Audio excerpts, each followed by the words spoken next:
तो चलिए मेरे प्यारे प्यारे बच्चों मित्रों, आज का जो प्रश्न होने वाला है बहुत ही सुंदर होने वाला है, क्योंकि यह जो प्रश्न है बहुत आसानी से बन जाएगा यदि आप फर्स्ट से लेकर लास्ट तक हमारे वीडियो में बने रहते हैं तो। और यह जो प्रश्न है परीक्षा में आपको हर साल पूछा जाता है, बोर्ड क्लास में, कक्षा 10वीं में, वार्षिक परीक्षा में हर साल आता है यह प्रश्न। तो चलिए इसे हम बहुत आसानी से आसान तरीके से सॉल्व करते हैं। बहुत छोटा सा प्रश्न है। तो यहाँ हमें क्या करना है, कर्ण 3 एक अपरिमेय संख्या है, ये सिद्ध करना है। ठीक है, तो कैसे है, आपको पहले क्या करना है, पहले हम यहाँ कल्पना करेंगे। ठीक है, कि कल्पना किया कि यह जो है कर्ण 3 एक परिमेय संख्या है। ठीक है, परिमेय संख्या है।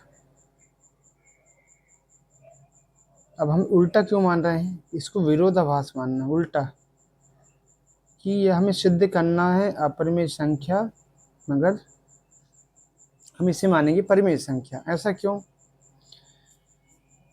जैसे हमें मान लीजिए जाना कहीं और है, हम पहुंच गए कहीं और, वहां जाके पता चलता है हमें कि हमें तो कहीं और जाना था पर हम कहीं और आ चुके हैं। ठीक है, उसी प्रकार से हम यहाँ परिमेय संख्या सिद्ध करेंगे। तो यदि अपरिमेय संख्या, तो कर्ण 3 यदि हमने माना है कि परिमेय संख्या है, अब ये परिमेय संख्या है तो उसकी क्वालिटी होना चाहिए इसमें कि यह जो है P/Q के फॉर्म में होना चाहिए, P/Q के फॉर्म में, जहाँ क्या है P व Q क्या है, सहअभाज्य। ठीक है, सहअभाज्य संख्या क्या होती हैं हमने एक वीडियो में समझाया है, आप वहाँ जाकर देख सकते हैं, सहअभाज्य संख्याएं। ठीक है, और जो Q है वो 0 के बराबर नहीं होना चाहिए यदि परिमेय संख्या है तो, यह परिमेय संख्या की परिभाषा है। ठीक है, अब यदि हम यहाँ Q को ट्रांसफर करेंगे तो ये हो जाएगा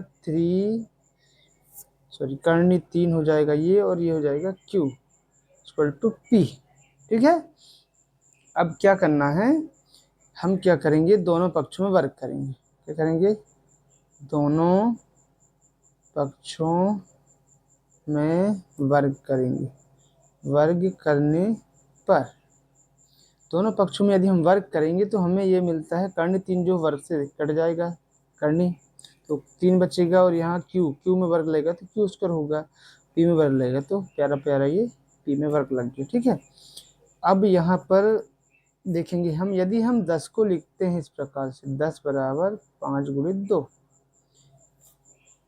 तो इसका मतलब क्या हुआ कि 5 और 2 क्या है, 10 के गुणनखंड है। ठीक है, उसी प्रकार से यहाँ पर P स्क्वायर दिया हुआ है, बराबर लिखा है 3 × Q स्क्वायर, यानी कि P स्क्वायर के गुणनखंड कौन है, 3 और Q स्क्वायर। ठीक है, तो यहाँ समीकरण 1 हो गया। अब यहाँ समीकरण 1 से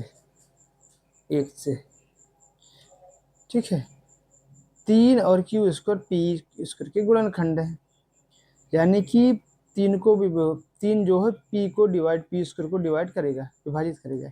यहाँ लिखेंगे हम। ठीक है, P स्क्वायर जो है 3 से विभाज्य होगा।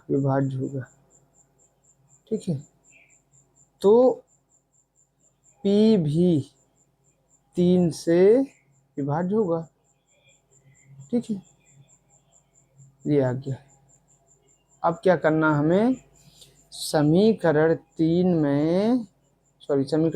में हमें क्या करना है, P की जगह में रखना है 3R। ठीक है, समीकरण 1 में तो ये हो जाएगा 3Q स्क्वायर सेम होगा ये, और P की जगह में होगा 3R, और स्क्वायर लगा हुआ है यहाँ P स्क्वायर, तो हमने लगा दिया यहाँ पर स्क्वायर, प्यारा प्यारा सा। अब ये हो गया 3Q स्क्वायर, ये हो गया 3 का स्क्वायर हो गया 9, और R का स्क्वायर हो गया R स्क्वायर, 3 से कटेगा ये 3, तो हो जाएगा 3। ये आ गया Q स्क्वायर बराबर में आ गया 3R स्क्वायर। ठीक है, अब यहाँ समीकरण 2 से हमें पता चल रहा है कि 3 और R स्क्वायर जो है गुणनखंड है किसके, Q स्क्वायर के। तो यहाँ जो है Q स्क्वायर होगा वो होगा विभाजित होगा किससे, 3 से विभाज्य है कि नहीं, तो Q भी 3 से विभाज्य होगा। ठीक है। अब समीकरण 1 व 2 से क्या हुआ, समीकरण 1 व 2 से P व Q दोनों विभाज्य हैं, दोनों विभाज्य, ठीक है। यानी कि यहाँ लास्ट में धोखा दे दिए इन दोनों संख्याओं में जाकर। कैसे, यदि यहाँ P और Q सह अभाज्य संख्या है, ठीक है, को प्राइम्स हैं, तो इन्हें विभाज्य नहीं होना चाहिए था, ठीक है। ये को प्राइम्स हैं तो विभाज्य नहीं होना चाहिए था, मगर ये लास्ट में जाके ये विभाज्य हो गए। क्यों हुए, पूछना पड़ेगा इनसे क्यों हुए, ठीक है। अब ये क्यों हुए विभाज्य, क्योंकि यह यदि परिमेय संख्या होती P बटे Q यानी कि कर्ण 3, तो यह विभाज्य नहीं होती, ठीक है। मगर यहाँ लास्ट में जाकर यह क्या हुआ, यहाँ पर विभाज्य हो गए। तो अतः यहाँ क्या है, हमारी कल्पना, हमारी कल्पना जो थी, हमारी कल्पना गलत थी, ठीक है। हमने गलत कल्पना किया था, हमारी कल्पना कैसी है, गलत है, ठीक है, गलत है। हमें जो है विरोधाभास प्राप्त हुआ है, हमें विरोधाभास प्राप्त हुआ है, विरोधाभास प्राप्त हुआ है, प्राप्त हुआ है। अब विरोधाभास प्राप्त क्यों हुआ, क्योंकि हमारी कल्पना गलत थी, हमने गलत कल्पना किया था।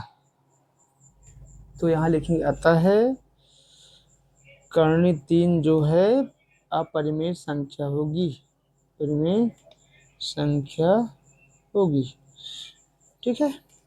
अब इसी प्रकार से यहाँ आप कर्णी 2 को भी सेम ऐसे ही सॉल्व कर सकते हैं, कर्णी 5 को भी और कर्णी 7 को भी आप ऐसे ही सॉल्व कर सकते हैं, ठीक है। तो दोस्तों इसी प्रकार के सॉल्यूशन हम कक्षा 10वीं के क्लास 10th के जो है हम ऑल सॉल्यूशन करा रहे हैं, ठीक है। तो आप हमारे चैनल से जुड़े रहें, इसलिए आप हमारे चैनल को सब्सक्राइब कर लीजिए, ताकि आपको इसी प्रकार की प्रॉब्लम जो है सॉल्व करना आसानी से आप सीख सकते हैं। तो मिलते हैं नेक्स्ट वीडियो, तक के लिए thank you and bye bye दोस्तों।